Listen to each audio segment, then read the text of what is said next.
শ্রেষ্ঠ শহরের মধ্যে অন্যতম শ্রেষ্ঠত্বের অধিকারী ওই শহরটার নাম হচ্ছে মক্কা শহর। জোরে বলুন সুবহানাল্লাহ। কোন শহর? মক্কা শহর। আরবের মক্কা নগরী যদি বা সৌদি আরবের রাজধানী নয়, যদি বা রাজধানী হয় রিয়াদ, কিন্তু গোটা বিশ্বের মুসলমানের নিকট প্রাণ কেন্দ্র। অন্তরস্থল থেকে মুসলমানরা ওই মক্কা নগরীতে, মক্কা শহরে যাওয়ার জন্য মনে প্রাণে আল্লাহ দরবারে ফরিয়াদ করে, মনে প্রাণে তাদের চাওয়া। কারণ সে মক্কা শহরের ফজিলত, সম্মান, মর্তবা সমস্ত সৃষ্টির মধ্যে বাড়িয়েছেন কে? মক্কা শহরের অনেক নাম পাওয়া যায়।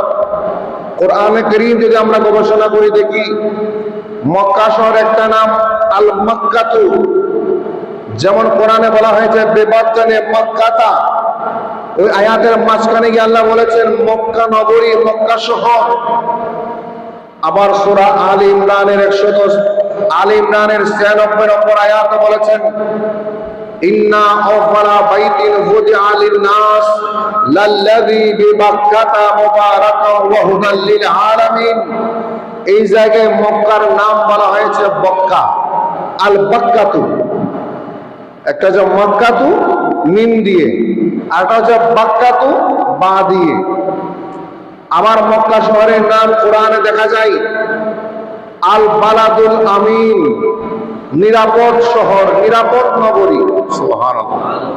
যেমন সূরা 3 এর মধ্যে রয়েছে ওয়াহাদাল বালাদিল আমিন, আছে না? এই মক্কা নগরী নিরাপদ শহর, একত শহর। আবার বলা হয়েছে আমিন, নিরাপদ নগরী। যে নগরীকে নিরাপত্তা দিয়েছেন কে? আল্লাহর ভাষায় মক্কা নগরীকে নিরাপদ নগরী বলা হয়েছে, নিরাপদ শহর বলা হলো।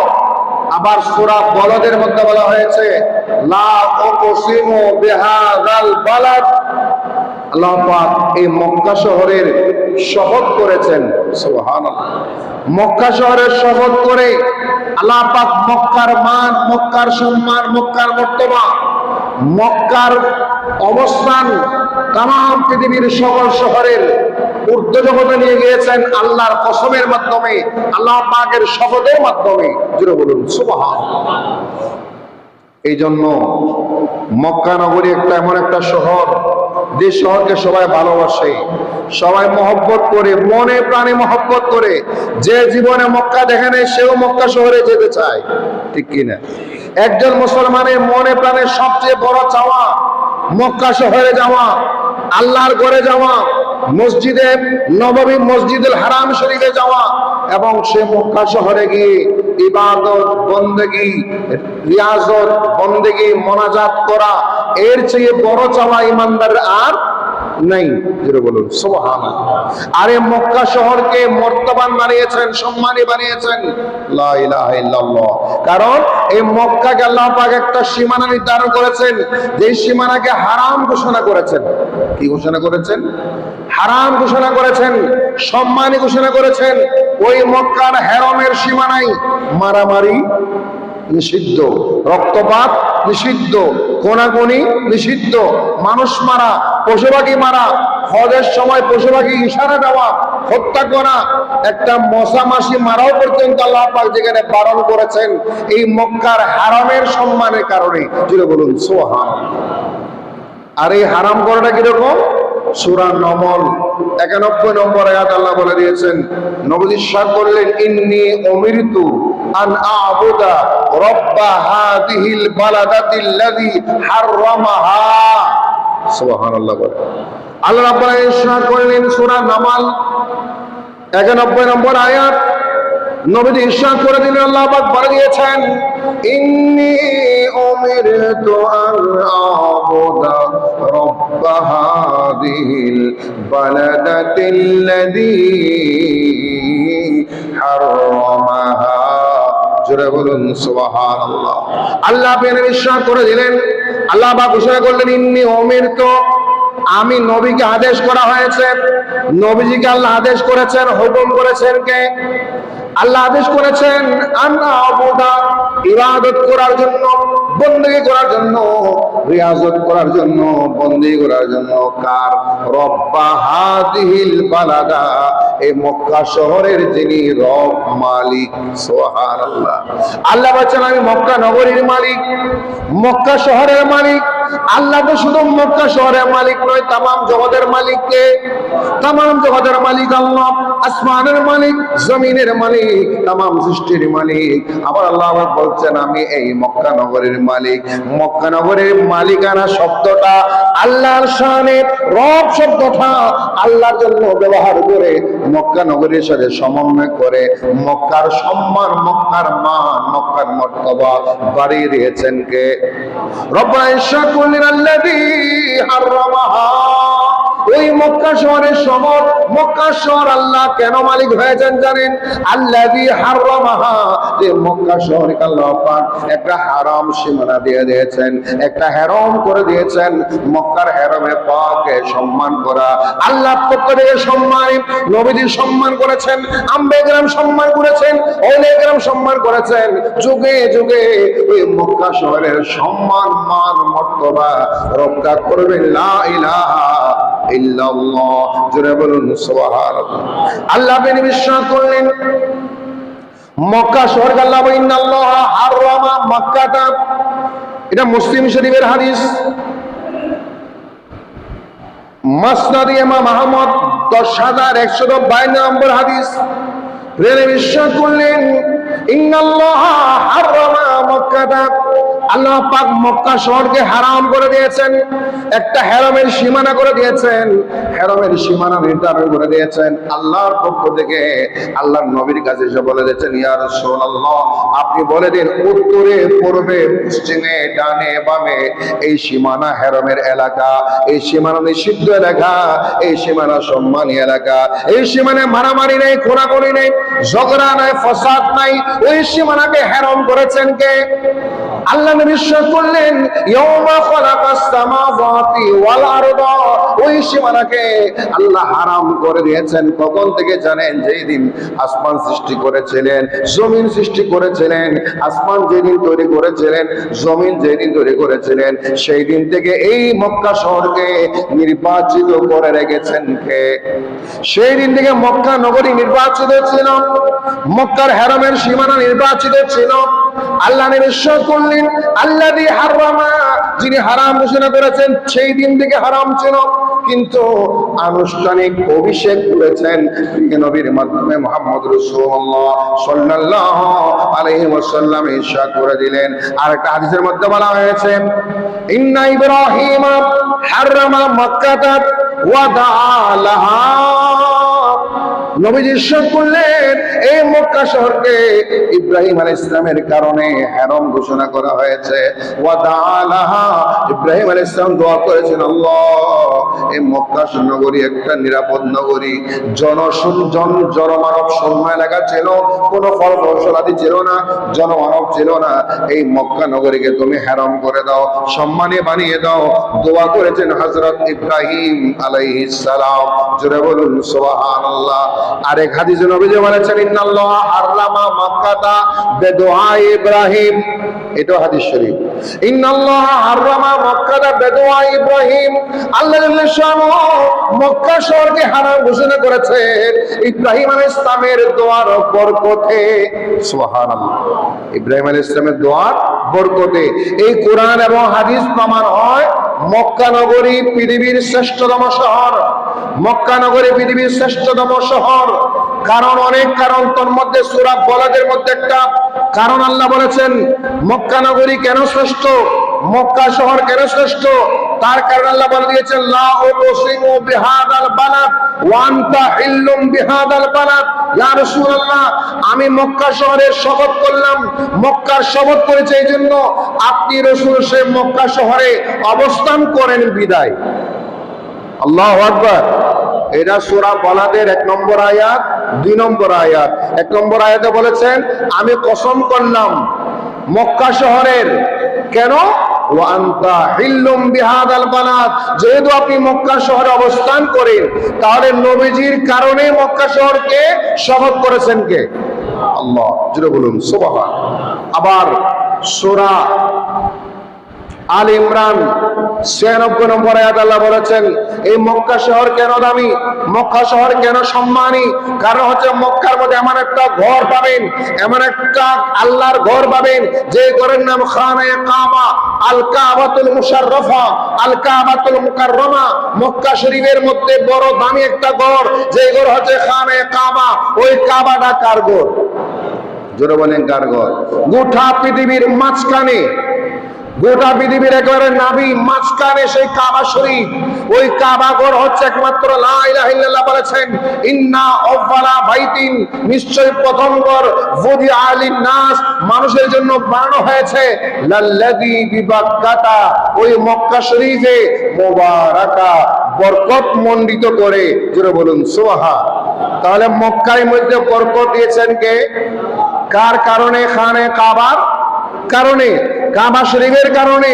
ওয়া হুদাল লিল আলামিন, तमाम বিশ্ব জগতের জন্য হেদায়েতকারী, तमाम বিশ্বের জন্য হেদায়েতকারী হচ্ছে ওই খানে কাবা, কাবা শরীফ।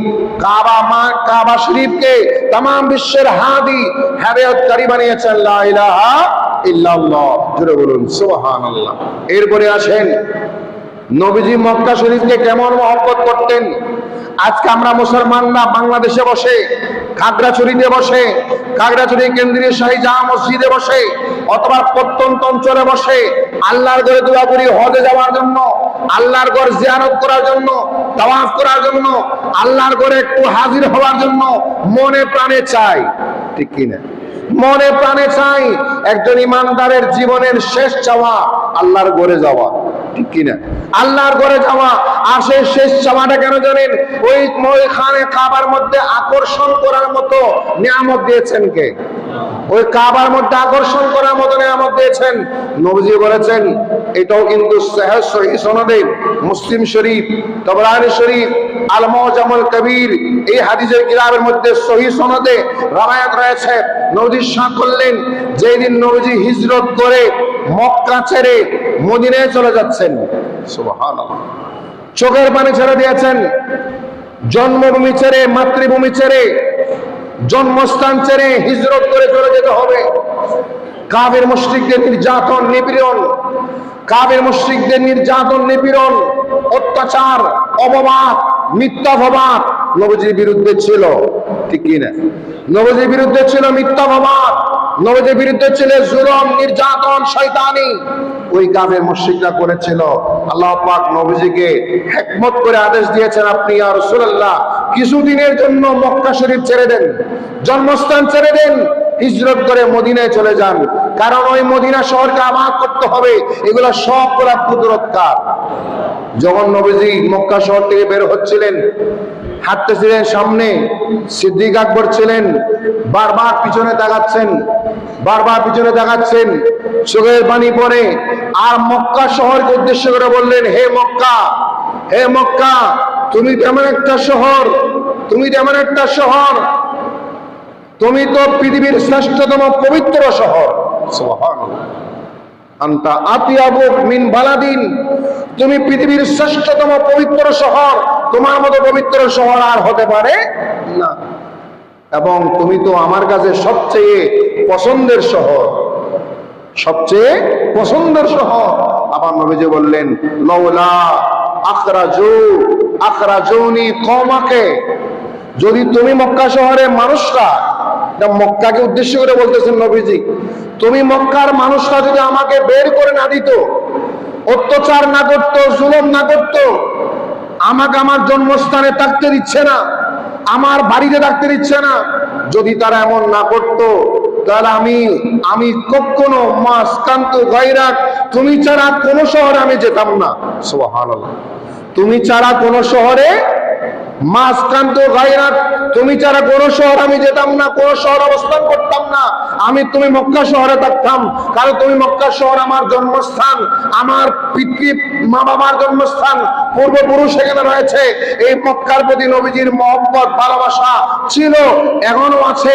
এই জন্য মুসলমানদের মহব্বতও বেশি, যেটা বলুন সুবহানাল্লাহ।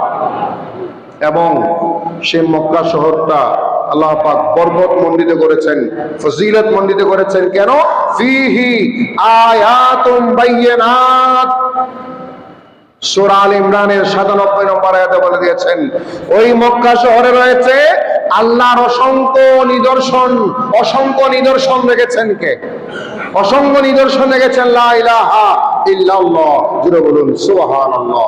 আল্লাহুম্মা সাল্লি সাইয়্যিদিনা মাওলানা মুহাম্মদ ওয়া আলা সাইয়্যিদিনা ইয়া রাসূলুল্লাহ হাবিবে খালিকে কি তাতুই বরগজিদা জালালে পাক বে হম তাতুই আল্লাহুম্মা সাইয়্যিদিনা মাওলানা মুহাম্মদ ওয়া আলা সাইয়্যিদিনা।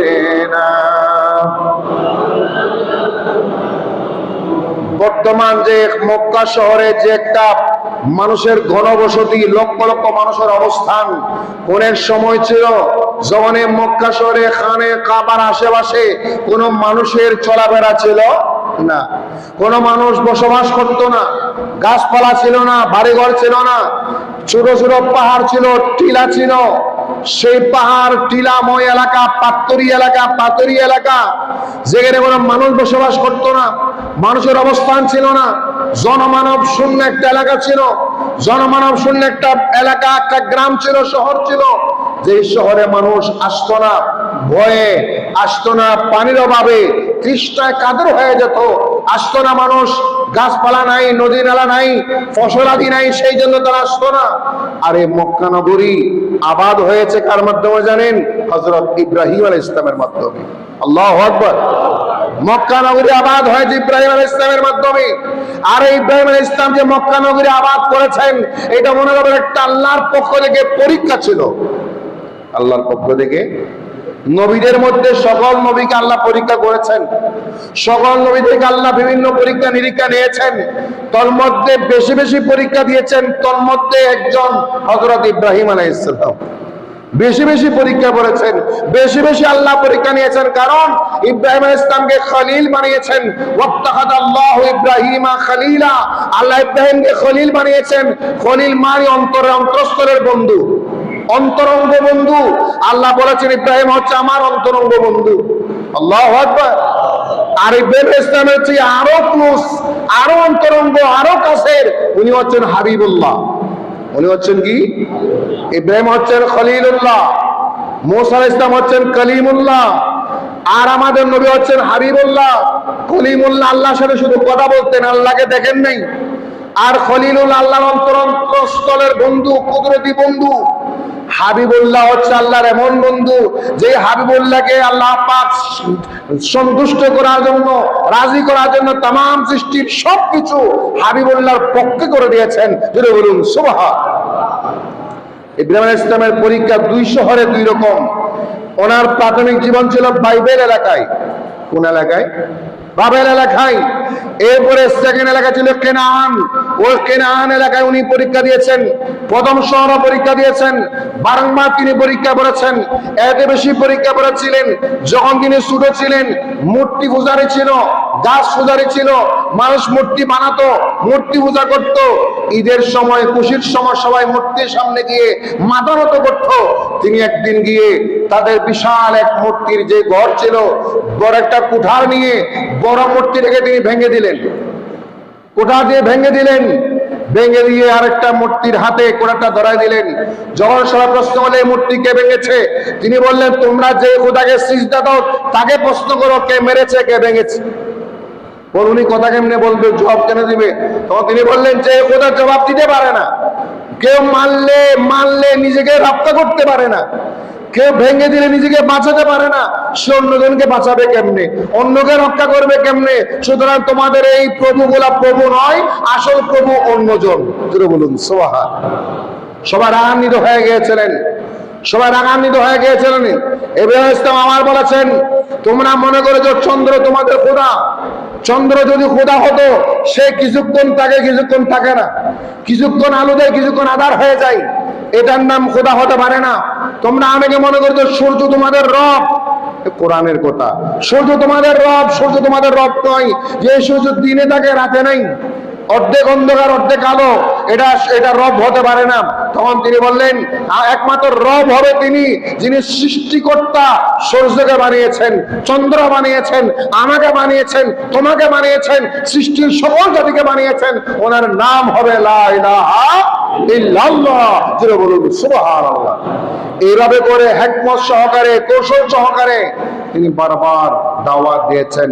কিন্তু ইব্রাহিম আলাইহিস সালাম দাওয়াত দেন, কাফির মুশরিকরা মানে না, মূর্তি পূজারীরা মানে না।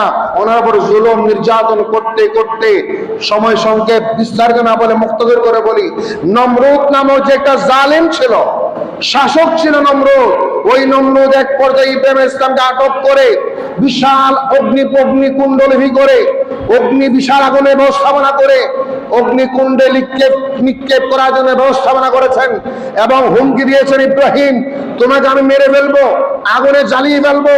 যে জাহান্নামের ভয় তুমি আমাদেরকে দেখাচ্ছ, ওই জাহান্নামের দুনিয়াতেই আমি তোমাকে দেব। নাউযুবিল্লাহ। ক্ষমতার দাপট, অহংকার, সে ছিল রাজত্ব পাওয়ার। নমরুদ ছিল অহংকারী একজন শাসক, সে অহংকার করে বলেছিল তোমাকে আমি জাহান্নাম দুনিয়াতে দেখাবো। বরাবর তিনি বিশাল অগ্নিকুণ্ড তৈরি করেছেন, হাজার হাজার মানুষ দেখে রয়েছেন, কারো কোনো প্রতিবাদ করার ভাষা, প্রতিবাদের কোনো ভাষা নাই, প্রতিবাদ করার কোনো সুযোগ নেই।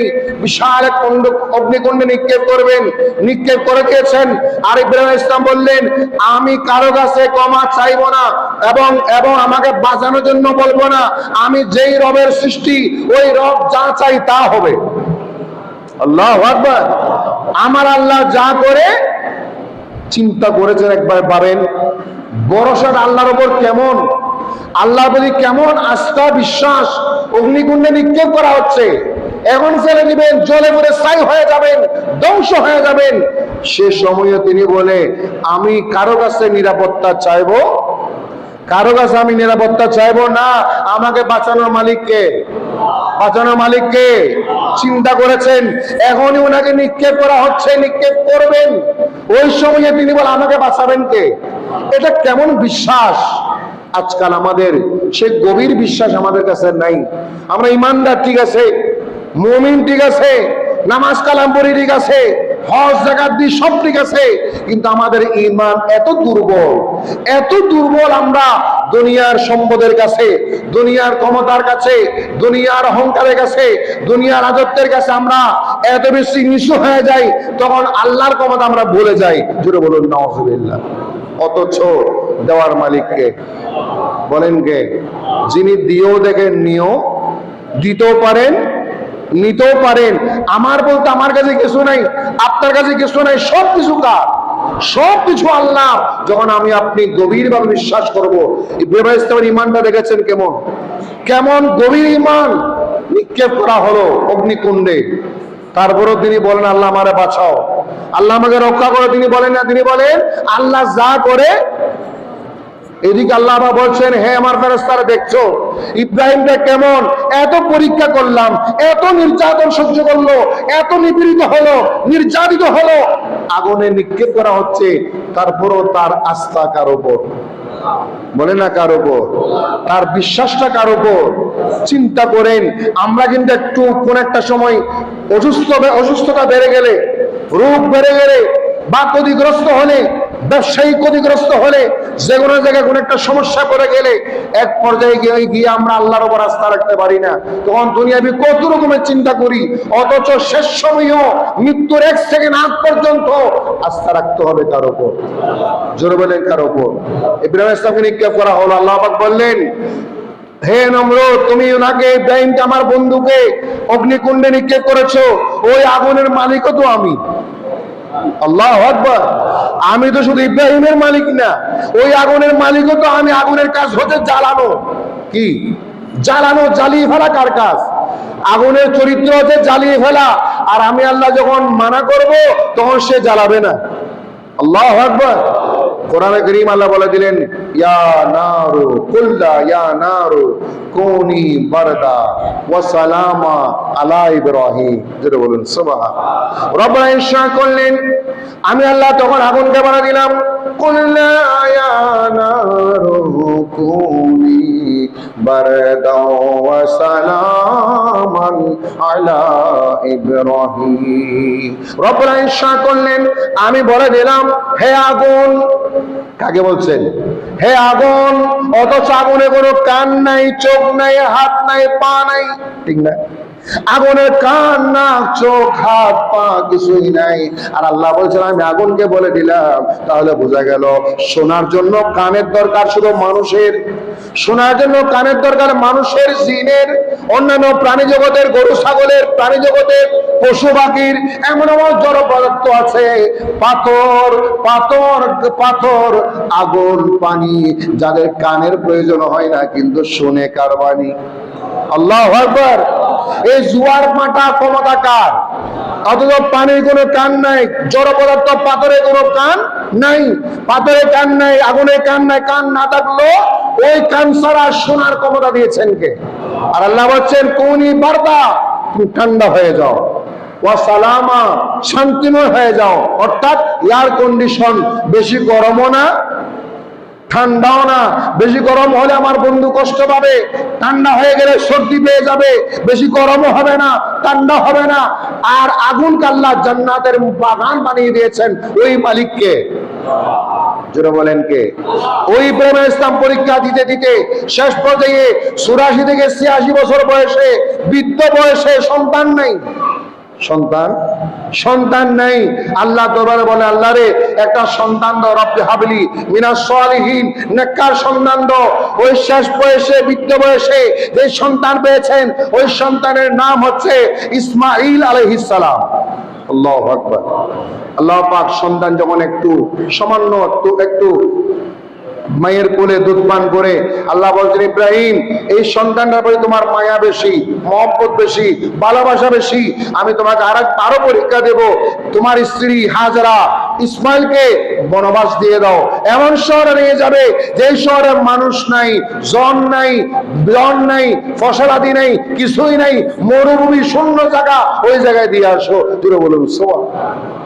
ইব্রাহিম আলাইহিস সালাম প্রশ্ন করে নাই, আল্লাহ আমার ছেলে, আমার স্ত্রী ওখানে কোথায় থাকবে, কার বাড়িতে থাকবে, কি খাবে, কি পান করবে? প্রশ্ন বলেন না, প্রশ্ন। কেমন বিশ্বাস থাকলে এমন হয়? আল্লাহ আদেশ করেছেন দিয়ে আসো, দিয়ে আসবে, মাঝখানে কোনো প্রশ্ন নেই, কোনো আপত্তি নেই, কোনো জানার বিষয় নেই। যেহেতু তিনি আদেশ করেছেন ওই আদেশটাই মানতে হবে। আল্লাহু আকবার। দিয়ে আসছেন মক্কার খানে কাবার পার্শ্ববর্তী জায়গা, খানে কাবা পার্শ্ববর্তী জায়গা। হাজরাকে রাখলেন, ইসমাইলকে রাখলেন, বলে দিলে আমি চলে যাচ্ছি, কখন আসবো জানি না। আল্লাহু আকবার। এদিকে হাজরা, তিনিও তো আল্লাহর নবীর স্ত্রী, আল্লাহর ওলি। হাজরা বলছেন আপনি চলে যাচ্ছেন, ঠিক আছে, আমাদেরকে এখানে কেন রেখে যাচ্ছেন তাও বলেন নাই, আমাদেরকে এখানে কেন নিয়ে আসছেন তাও বলেন নাই, আমরা কি খাবো না খাবো কোনো প্রশ্ন নাই, আমাদের মালিক আছে। আল্লাহু আকবার। যেমন নবী তেমন নবীর স্ত্রী, সুবহানাল্লাহ। আমাদের কোনো প্রশ্ন, একটা জিনিস আমি জানতে চাই, আপনি কি আমাদেরকে এখানে রেখে যাচ্ছেন আপনার ইচ্ছায় নাকি আল্লাহর ইচ্ছায়? ইব্রাহিম আলাইহিস সালাম বললেন মাথার ইশারা দিয়ে বললেন আমি আল্লাহর ইচ্ছায় রেখে যাচ্ছি। সুবহানাল্লাহ বলেন। যখন ইব্রাহিম আলাইহিস সালাম বলেছেন আমি আল্লাহর ইচ্ছায় রেখে যাচ্ছি, মা হাজরা বললেন তাহলে আমাদের কোনো টেনশন নেই। এটার নাম ঈমান, এটার নাম কি? অথচ ওখানে কোনো মানুষজন, পাহাড়ি এলাকা, জনমানব শূন্য, কোনো মানুষজন নাই, গাছ গাছালি নাই, কিছুই নাই, খাবার পানিও নাই, অল্প খাবার ছিল, এগুলা শেষ। আর ওই জায়গায় মা হাজরা বললেন যেহেতু আমাদেরকে আল্লাহ হুকুম দিয়ে নিয়ে আসছেন, সুতরাং আমাদের চিন্তা করার দরকার নাই। চিন্তা করবে কে? দেওয়ার মালিক কে? লা ইলাহা ইল্লাল্লাহ। জুড়ে বলুন সুবহানাল্লাহ। ওই জায়গায় যখন ইসমাঈল আলাইহিস সালাম পানি পিপাসা, পানি তৃষ্ণায় কাতর হতে গিয়ে যেই কথাটা আমি ইশারা দিয়ে যাচ্ছিলাম, ইসমাঈল আলাইহিস সালামের পায়ের আঘাতে জমজম নামক কূপের পানি বের হয়েছে। মা হাজরা একবার সফা, একবার মারওয়া, একবার সফা, একবার মারওয়া দৌড়াদৌড়ি করেন, আর ইসমাঈলের পায়ের চিহ্ন থেকে, অথচ এরকম পাত্তরি এলাকা, ওখান থেকে পায়ের চিহ্ন দিয়ে পানি বের হওয়ার কথা না। একজন ছেলে যদি পা দিয়ে আঘাত করে কয় ফুট যাবে? 2 ইঞ্চি যাবে? পাথরের মধ্যে 1 ইঞ্চি যাবে? নিচে যাবে না। পায়ে আঘাত হবে, পা দিয়ে রক্ত বের হবে। তারপরও কেমনে কোফটা, কেমনে ওদিকে পানি বের হলো? ওই পানি বের হওয়াটা কেন জানেন? আল্লাহর প্রতি বিশ্বাসের কারণে। সুবহানাল্লাহ। আল্লাহর প্রতি গভীর বিশ্বাস ইব্রাহিম আলাইহিস সালামের ছিল, মা হাজরার ছিল। এই দুইজনের বিশ্বাসকে আল্লাহ পাক ফসলাতে দিয়েছেন, ফল ফলাতে দিয়েছেন। আল্লাহর নবী দোয়া করেছেন, আল্লাহ, ইব্রাহিম আলাইহিস সালাম দোয়া করলেন, আল্লাহ রে, আমি আমার স্ত্রীকে, আমার সন্তানকে এমন শহরে রেখে যাচ্ছি যে এই শহরে মানুষ নেই, ফসলাদি নেই, কেউ নেই। আল্লাহ, এই শহরকে তুমি জনমানুষ পরিপূর্ণ করে দাও, এই শহরকে ফসলাদি দিয়ে ভরপুর করে দাও, এই শহরকে তুমি বিশাল শহর বানিয়ে দাও, এই শহরকে তুমি বরকতমণ্ডিত শহর বানিয়ে দাও। এটা ইব্রাহিম আলাইহিস সালামের কি ছিল? দোয়া ছিল। সূরা ইব্রাহিম 37 নম্বর আয়াত দেখবেন, ওখানে পাবেন। 37 নম্বর আয়াতের মধ্যে পাবেন, বাংলা অনুবাদটা দেখলে পাবেন। আল্লাহর দরবারে তিনি দোয়া করেছেন, ওই দোয়ার ফলে আল্লাহ পাক মক্কা শহরে যখন পানি বের হলো, মা হাজরা এসে দেখতেছেন পানি, অনেক পানি বের হচ্ছে। কি করবেন? তিনি তাড়াতাড়ি গিয়ে একটু সামান্য বন্ডারে দিয়ে বলে, জম। জম মানে থেমে যাও। জম শব্দের অর্থ কি? থামো। 2 বার বলেছেন। কয়বার? জম। জম মানে থামো, থামো। এই থামো থামো বলতে ওই পানি করে এলাকায় থেমে গিয়েছে, আর বের হয় নাই। জোরে বলুন সুবহান। মা হাজারা কিন্তু নবী ছিলেন না, তিনি ওলি ছিলেন। কি ছিলেন?